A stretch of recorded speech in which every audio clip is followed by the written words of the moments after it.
जन स्वास्थ्य अभियांत्रिकी मंत्री कन्हैयालाल चौधरी ने नागौर सांसद हनुमान बेनीवाल पर तीखा हमला बोला है। कहा है कि खींवसर विधानसभा उपचुनाव में हार के बाद से वे बौखला गए हैं और लगातार मीडिया में बचकानी बयानबाजी कर रहे हैं। मंत्री ने कहा कि हनुमान बेनीवाल का मानसिक संतुलन बिगड़ चुका है, उन्हें किसी योग्य मनोचिकित्सक से इलाज करवाना चाहिए। उन्होंने और क्या कुछ कहा है, जरा सुनिए। खींवसर में चुनाव हारने के बाद में हनुमान बेनीवाल की जो हताशा है, उनकी मीडिया में किस तरह से ध्यान आकर्षित हो, वो सिर्फ एक बचपन में आपने एक कहानी पढ़ी होगी कि मैं भी वही खिलौना लूंगा दीना का लाल। इस तरह से आज वो अपना ध्यान आकर्षित करने के लिए ये हरकतें कर रहे हैं, अच्छी ओछी लोकप्रियता पाने के लिए ये सब चीजें कर रहे हैं। बाकी जिस तरह से चुनाव के अंदर हमारे सभी पार्टी के, हमारे CR चौधरी साहब, हमारे ज्योति मिर्धा जी, के बिश्नोई जी, सब पूरी टीम ने मिलकर जिस तरह से जो काम किया, आज उनकी जो वहां पे गुंडागर्दी चलती थी नागौर के अंदर, जिस तरह से वो एक तरह से ब्लैकमेलिंग करते थे, सर ब्लैकमेलिंग भजन लाल जी की सरकार में उनकी ब्लैकमेलिंग बंद हो गई है। सभी मंत्री उनकी कोई सुनता नहीं है। ये सब हताशा है, कभी न किसी के लिए क्या बोलते रहे, कभी किसी के लिए बोलते रहे। ओछी लोकप्रियता पाने की है, अपना ध्यान आकर्षित कैसे करें, बाकी इससे ज्यादा कुछ नहीं है। मैं इन चीज को सीरियस में नहीं लेता हूं। अगर वो कोई ऐसी चीजें हैं जिसके लिए किसी को इल्जाम लगाते हैं, कभी के बिश्नोई जी, कभी हमारे यशस्वी मुख्यमंत्री के लिए ओछी भाषा का इस्तेमाल करते हैं, कभी किसके लिए क्या इस्तेमाल करते हैं, तो ये एक तरह से ओछी लोकप्रियता पाने के आजकल उनकी तरफ कोई मीडिया का ध्यान नहीं जाता। ऐसी बातें करके अपना ध्यान आकर्षित करना चाहते हैं। ये बिल्कुल निकृष्ट आदमी है। तो यही कहना चाहूँ कि जिस तरह से आज उनकी मानसिक स्थिति है, किसी मनोरोग विशेषज्ञ को दिखाए और मनन मंथन करे जिससे उनकी तबीयत ठीक हो जाए, इससे ज्यादा कुछ भी नहीं है। उधर दौसा सीट से कैबिनेट मंत्री डॉक्टर किरोड़ीलाल मीणा के भाई की हार और कांग्रेस के प्रत्याशी दीनदयाल बैरवा की जीत के बाद पहली बार कैबिनेट मंत्री डॉक्टर किरोड़ीलाल मीणा दौसा के किसी सरकारी कार्यक्रम में हिस्सा लेने के लिए पहुंचे। इस दौरान कार्यक्रम में कांग्रेस विधायक दीनदयाल बैरवा भी मौजूद थे। वहीं इस दौरान उन्होंने दीनदयाल बैरवा को विधायक बनने की बधाई दी, उन्हें राजनीतिक सीख भी दी। डॉक्टर किरोड़ी ने कहा कि मैं 45 साल से राजनीति कर रहा हूं, लेकिन कोई एक जाति के आधार पर आप राजनीति में लंबे नहीं चल सकते। सभी जाति समाज को साथ लेकर चलना है। चुनाव जीतने के बाद सबके लिए काम करना चाहिए। नांगल राजावतान इलाके के एक बच्चे का वीडियो बार बार वायरल किया जाता है जो पहले विधायक की गैंग में था। मैं भरोसा देना चाहता हूं कि कोई भी व्यक्ति ऐसी भाषा बोलेगा तो वह मेरा दुश्मन है।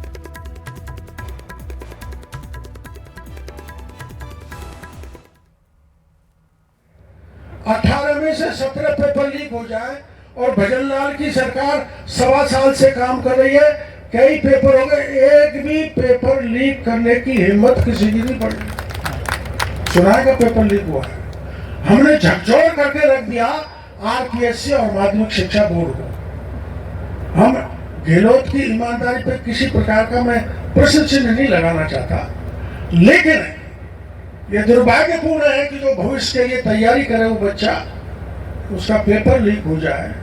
मेरे विभाग की अब समीक्षा कर रहा हूँ, 1.5 महीने से मैं चालू हुआ, 9 महीने तक तो मैं यूं ही घूमता रहा। उधर कोटा में चालान काटने से गुस्साए एक ड्राइवर ने ट्रेलर से RTO के इंस्पेक्टर को कुचल दिया है। ट्रेलर के टायर पेट पर से गुजरने की वजह से RTO इंस्पेक्टर नरेश बरवाल की मौके पर मौत हो गई। RTO इंस्पेक्टर को कुचलकर मौत के घाट सरेआम उतार दिया गया, जबकि परिवहन विभाग की बोलेरो का ड्राइवर घायल हुआ है। पुलिस के मुताबिक RTO इंस्पेक्टर के साथ मौजूद गार्ड अरविंद प्रसाद ने जानकारी दी कि ट्रेलर ड्राइवर गाड़ी को लहराता हुआ चित्तौड़गढ़ की तरफ से आ रहा था और झालावाड़ जा रहा था। फ्लाइंग दस्ते में मौजूद बोलेरो ड्राइवर ने ट्रेलर ड्राइवर का फोटो खींचा और RTO इंस्पेक्टर नरेश बरवाल ने चालान बनाया। कुछ देर बाद ड्राइवर वापस ट्रेलर लेकर के आया और उस दौरान RTO इंस्पेक्टर नरेश बरवाल सड़क पर खड़े हुए थे और इस ड्राइवर ने RTO इंस्पेक्टर के ऊपर ट्रेलर चढ़ाने की कोशिश की।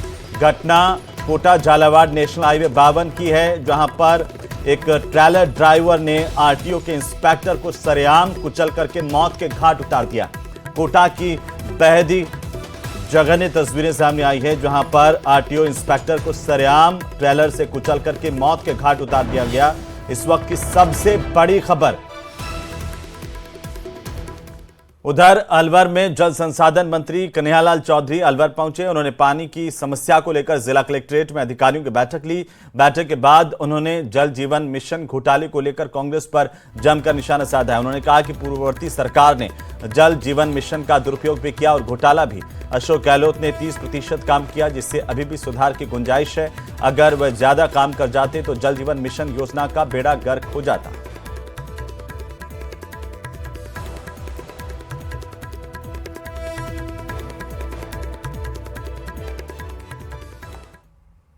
के लिए मैं इतना कहना चाहता हूँ कि पानी के बिल 80% घरों में नहीं है। पानी का एवरेज बिल आ रहा है। पानी पिछले 10 वर्षों से पानी के बिल बढ़ाए नहीं है।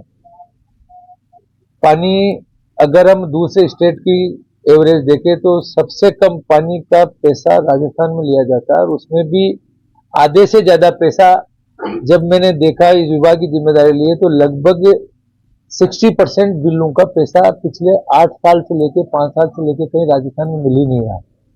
और अगर पानी के एवरेज रेट देखें तो राजस्थान की पूरे भारत में सबसे कम है, जबकि यहाँ पानी की सबसे ज्यादा दिक्कत है।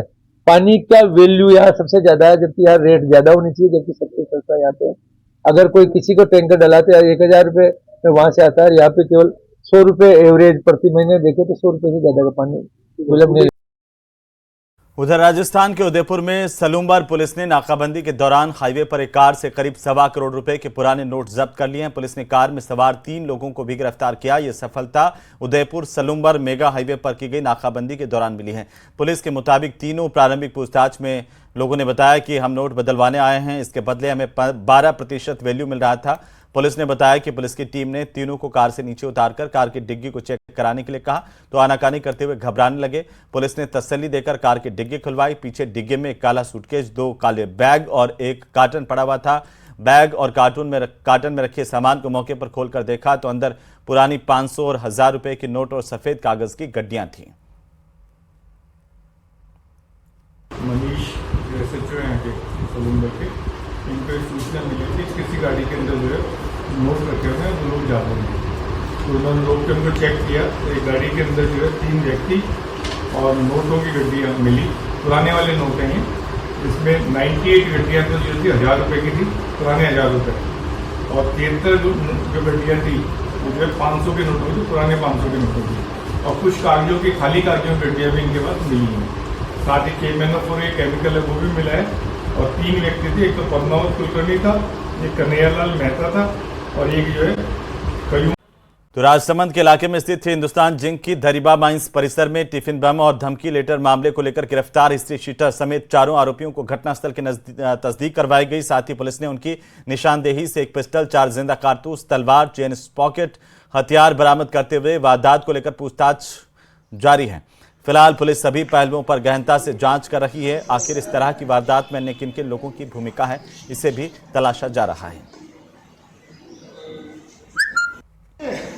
दिनांक 23 अप्रैल को दरिबा माइंस में एक धमकी भरा चेतावनी वाला पत्र था और एक टिफिन बॉम्ब की जो सूचना हमें मिली थी, उसके ऊपर पूरी विस्तृत SP साहब ने प्रकाश डाला था उस बात पे, और उसके 4 आरोपियों को हमने गिरफ्तार कर लिया है, जिसमें कि महावीर कीर, दिनेश नाथ, अनिल धोबी और जावेद करके 4 लड़कों को हमने गिरफ्तार किया था। इनकी चारों अभियुक्तों से हमने मौका की तस्दीक कराई गई। मौका तस्दीक कराने के बाद हमने इससे पूछताछ की गई तो हमें एक देशी पिस्टल मिला है और 4 जिंदा कारतूस मिले। उधर जम्मू कश्मीर के पहलगाम में आतंकी हमले के बाद देश भर में सुरक्षा एजेंसियां अलर्ट पर हैं। प्रदेश में अवैध तरीके से रहने वाले बांग्लादेशियों के खिलाफ अभियान तेज हो गया है। जयपुर समेत समूचे राजस्थान में अवैध बांग्लादेशियों को ढूंढ कर निकाला जा रहा है। तो वहीं सलूम्बर में पुलिस ने छापेमारी कर बच्चों समेत 27 बांग्लादेशी नागरिकों को हिरासत में लिया है।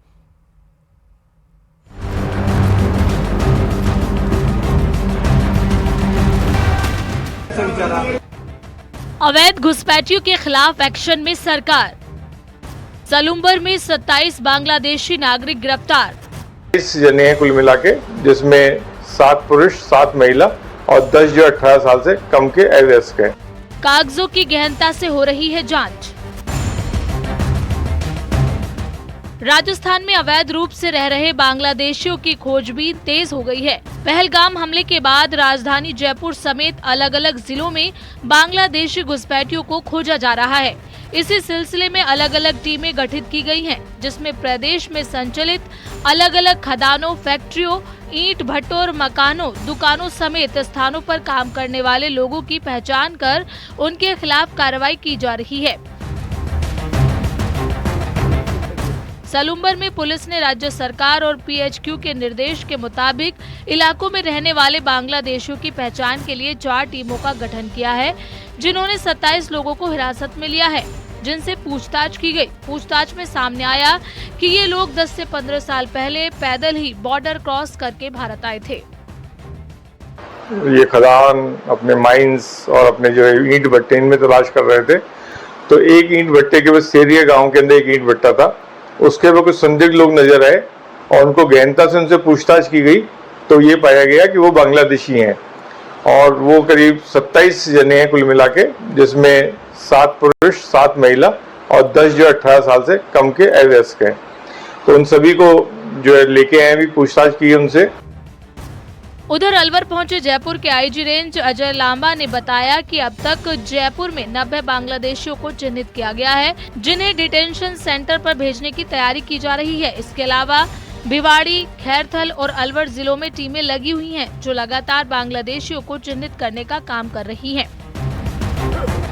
राज्य भर में अवैध रूप से रहने वाले बांग्लादेशी नागरिकों को चिन्हित करके उनका पता लगा करके जो भी कोई बांग्लादेशी नागरिक राजस्थान में रह रहे हैं उनको पुश बैक करने के हिसाब से पुलिस को ये निर्देश प्राप्त हुए।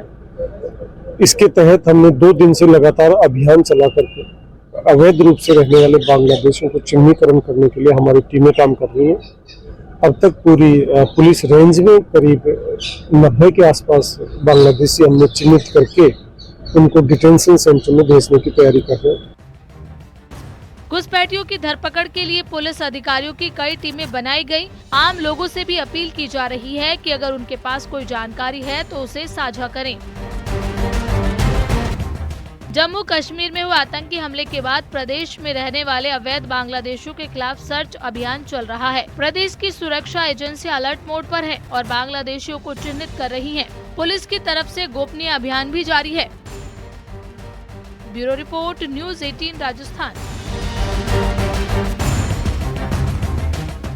उधर जम्मू कश्मीर के पहलगाम में हुए आतंकवादी हमले के बाद भारत पाक अंतर्राष्ट्रीय सीमा पर स्थित राजस्थान के श्रीगंगानगर जिले में पुलिस प्रशासन हाई अलर्ट पर है। वहीं श्रीगंगानगर जिला कलेक्टर के द्वारा भारतीय नागरिक सुरक्षा संहिता 2023 की धारा 163 के तहत श्रीगंगानगर जिले के हॉस्टल, पीजी, ढाबा, धर्मशाला, फैक्ट्री और ईंट भट्टों के साथ साथ व्यावसायिक प्रतिष्ठानों पर काम करने वाले कर्मचारियों का पुलिस वेरिफिकेशन आवश्यक करने की बात कही है। पुलिस चरित्र सत्यापन के जरिए संदिग्ध लोगों को चिन्हित करने का काम कर रही है।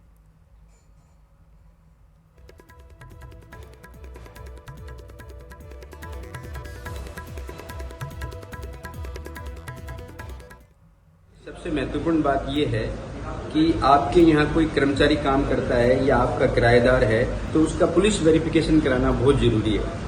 इसके लिए मैं आपको बहुत ही आसान तरीका बताता हूँ कि हमारी राजस्थान पुलिस का पोर्टल है www.police.rajasthan.gov.in।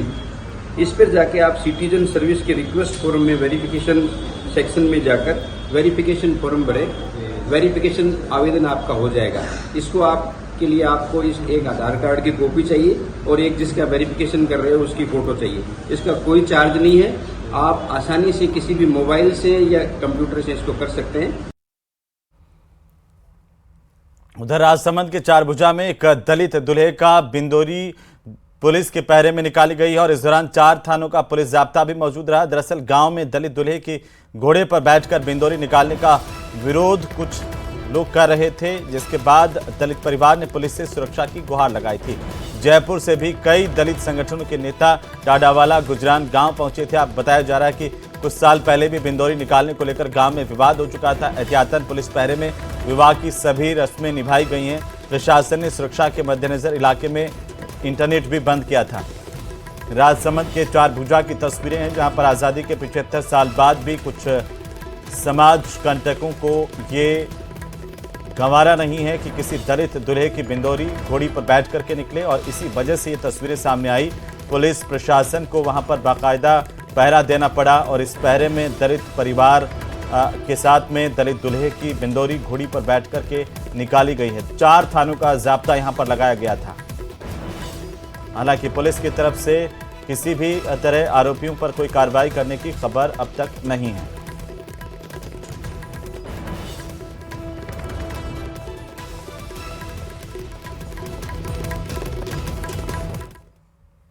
गांव के अंदर यहाँ पर अनुसूचित जाति के दूल्हे को घोड़ी पर बैठने पर कुछ लोगों को ऐतराज है, और यहाँ पे जैसा कि पहले भी 2022 के अंदर ऐसी कोई घटना घटित हो चुकी है कि घोड़ी पे विवाद हुआ था यहाँ पे, और ऐसी ही घटना की पुनरावृत्ति ना हो, इससे ये मामला सोशल मीडिया पे चला, लोगों की नजर में आया। हम लोग ये संविधान सर्वोपरि है, संविधान से पूरा देश चल रहा है, हम कानून का संविधान का सम्मान करते हैं, और देश जो चलेगा वो संविधान से चलेगा, इससे ऊपर जाने का कोई प्रयास करेगा वो स्वीकार नहीं। पूरे राजस्थान को विदित है, राजसमंद के टाडावाड़ा में दलित दूल्हे को घोड़ी से रोकने का प्रकरण सामने आया था। इसके बाद पूरे प्रदेश में इस घटना की निंदा की गई थी, और सबकी नजरें थी कि दूल्हा घोड़ी पे बैठेगा या नहीं बैठेगा। मैं कह रहा हूँ दूल्हा घोड़ी पर भी बैठा है, और दूल्हे की शादी में घोड़ी नाची भी है। अब मैं दूसरा निवेदन करना चाहता हूँ आसपास के लोगों से, हम प्यार प्रेम भाईचारे को बहुत महत्व देते हैं, सब समाज आपस में मिलकर रहे। अगर कोई इस तरह से घोड़ियों पर से दूल्हों को उतारने की कोशिश करेगा तो बहुजन समाज हर तरीके से मजबूत हो चुका है।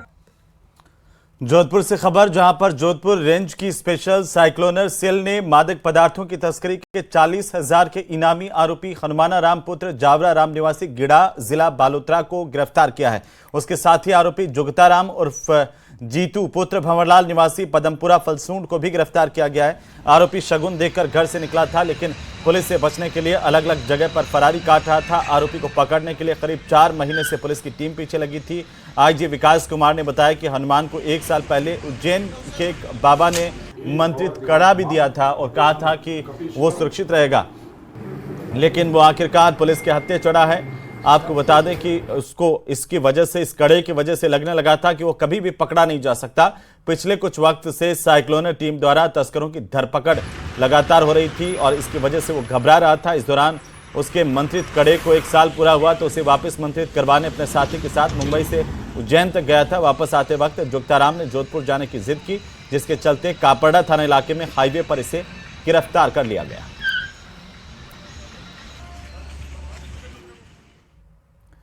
उधर बांसवाड़ा के गोविंद गुरु कॉलेज में शनिवार को एक गर्भवती महिला के साथ परीक्षा के दौरान असंवेदनशीलता का उदाहरण सामने आया। गर्भवती महिला को कॉलेज की लॉबी में बिठाकर परीक्षा ली गई, जहां लोग आते जाते रहते हैं। न पीने के लिए पानी की सुविधा, न ही कोई पंखा, और तो और कोई देखने वाला भी वहां पर मौजूद नहीं था। दरअसल डूंगरपुर निवासी हिना वखारिया पत्नी हार्दिक जैन गोविंद गुरु जनजातीय विश्वविद्यालय में लॉ के 3य वर्ष की रेगुलर छात्रा है।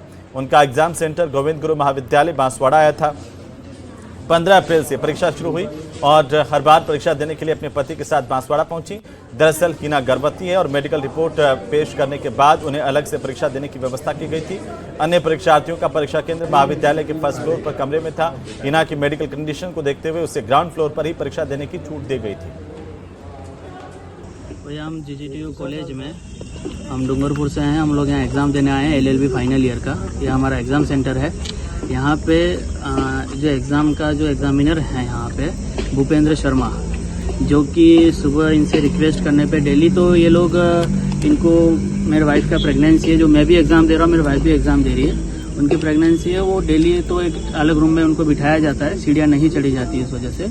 और आज उन्होंने पूरी सुबह से बदतमीजी करके एक तो 15 मिनट सुबह हमारे ख़राब किए, और ये धमकियाँ दे रहे हैं, जिसको कहना कह दो, जो न्यूज़ में देना दे दो, हम इसको हमारे हिसाब से बैठाएंगे, तुम्हारे को नहीं देना एग्जाम तो जाओ यहाँ से।